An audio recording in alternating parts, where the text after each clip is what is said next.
ভাতটা পচে গন্ধ বেরোচ্ছে, তাই ফেলে দিতে যাচ্ছিলাম। পয়সা লাগে না কিনতে, আমরা ওই খেয়ে বড় হয়েছি। খেলবে না, খেয়ে নাও। আরে ওরকম ভাবে ফেলিস না, একসময় গোপালে জুটবে না।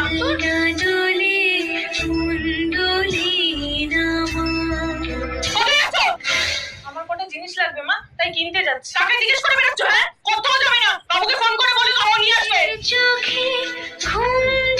কোথায় যাচ্ছিস? আরে একটু বন্ধুদের সাথে বেরোচ্ছি। না বাপের বাড়ি আর শ্বশুর মেয়ে বাড়ি মানুষ তুই, কোনো একটু ব্যাপার ঘরে থাকা শেখ।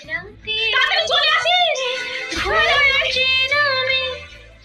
আসুন আসুন, থাক থাক, বউ তো তোমার ভালোই হয়েছে, মানে গায়ের রংটা একটু চাপা। শুনলাম নাকি নিচু জাতের, প্রেম করে বিয়ে তো, কি আর বলবো। যাও, যাও, খাবার নিয়ে আসো। কতদিন পরে এলে। আরে আসো আসো। কেমন আছিস বনি? ভালো। মা আমি ঘরে যাচ্ছি। এরকম করে না মা, সবাইকে নিয়ে